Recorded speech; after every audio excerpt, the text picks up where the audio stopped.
because I am a thoughtful, percolating kind of speaker. You can either hang around and listen to my videos and let me regulate you, or you can play me on 1.5 and get me to the point faster. Today, I wanted to encourage you to be dealing with your grief. And I know grief very intimately. I have lost two friends who died in their 40s from cancer, two mom friends. And I've sorted through a lot of grief in my life. And I thought I would share with you some practical things for dealing with grief, dealing with how hard it is, and how to make it through. And why am I talking about grief? Well, I think it's a really, really big grief to see my home country of the United States descend into authoritarianism. That's devastating. That is a grief. It is a grief considering the loss of the future you desired because of the unhinged things that the government is doing right now. It's a grief, a constant grief, seeing the death and destruction that our tax dollars are going toward, and the beautiful things that our tax dollars are not going toward that could be helping you thrive, and me, and all of our neighbors.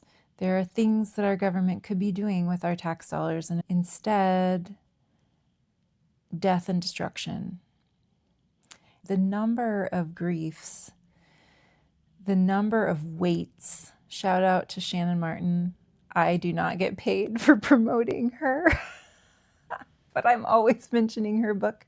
She has a book coming out very soon at the end of the month called Counterweights. And it's the same philosophy that I have about finding the beauty anywhere in the world, just looking for it to help balance the grief that you are experiencing right now, to give you something to buoy you and give you hope right now.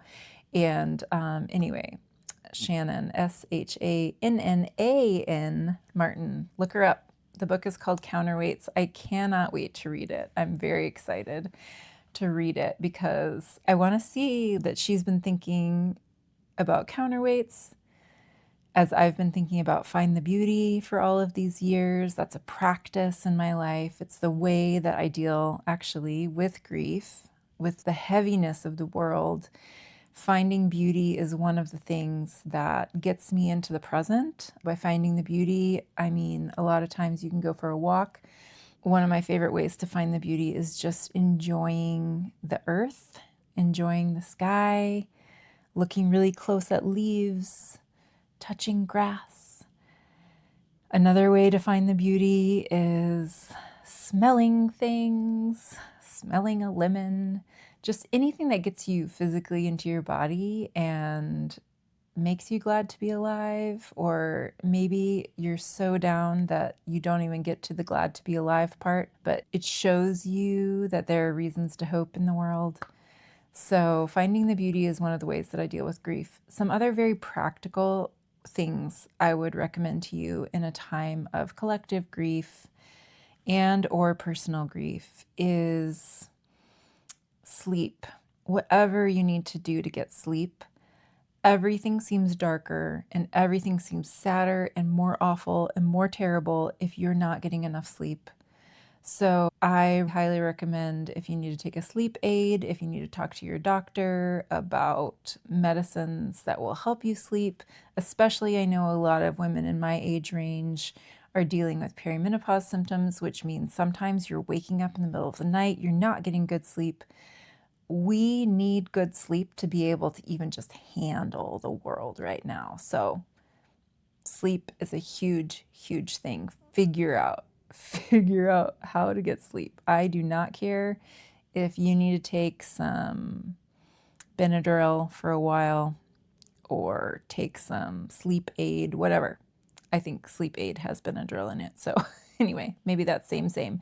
But yeah, please, please, please make sure you are getting sleep, because one of the quickest ways to despair is not getting sleep. Similarly, food. Maybe you are so sad and so overwhelmed with the world that you are not eating well. Now, I'm not even talking about like eating well, to be honest.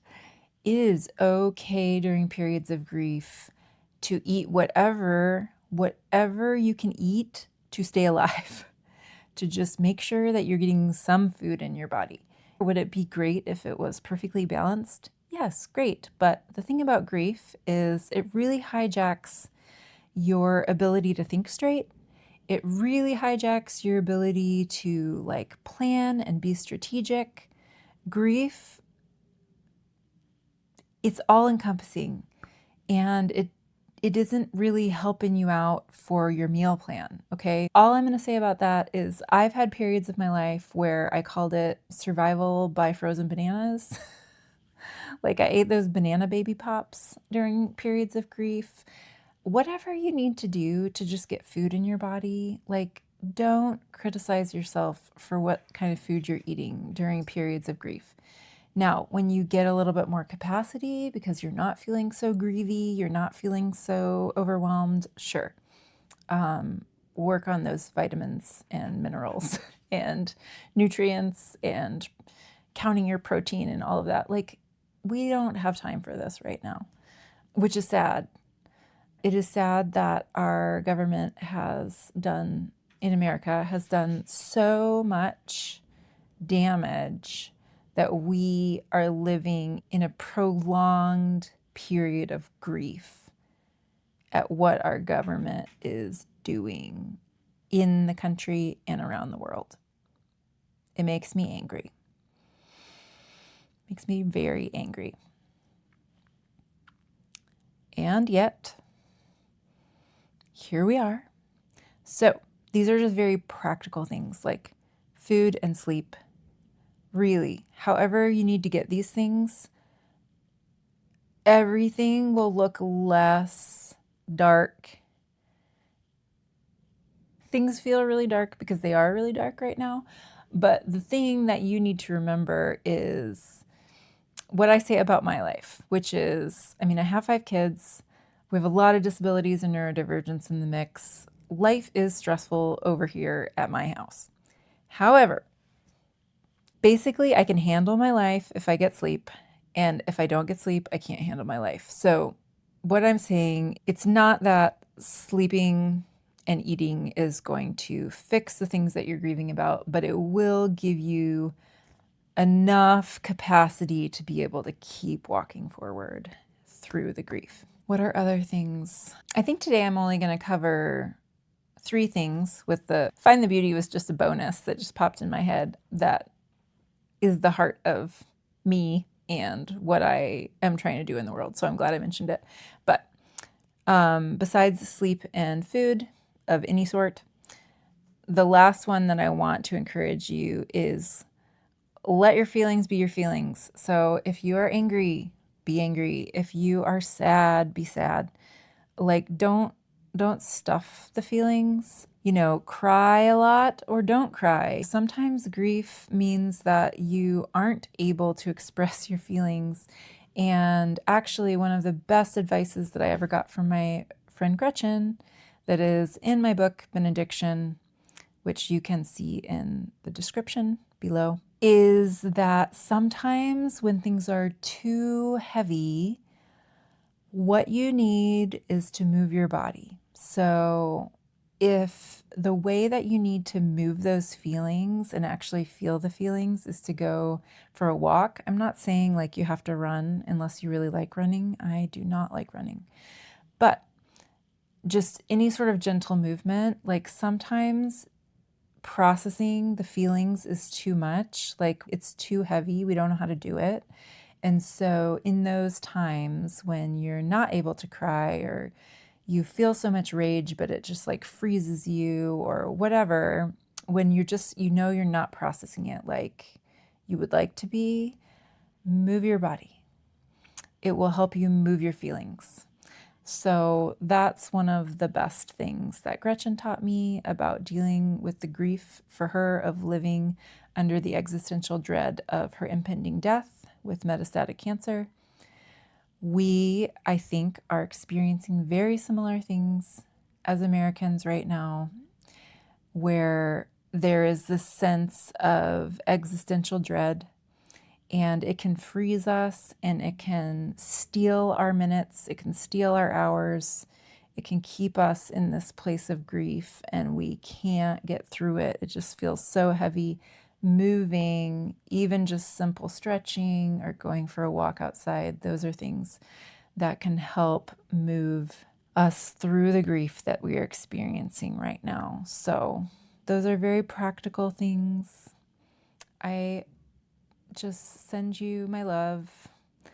I am here in Portugal, and what I want to be doing with my life and with this time is assisting because I have more capacity, because I'm not living under the cloud of it directly right now. But I have so many of you that I love there in America. My oldest child lives in America. So my heart is very much with you as you process what's going on. And I really hope that you're able to come away with one of these practical ways for helping you through the grief of living through this time period.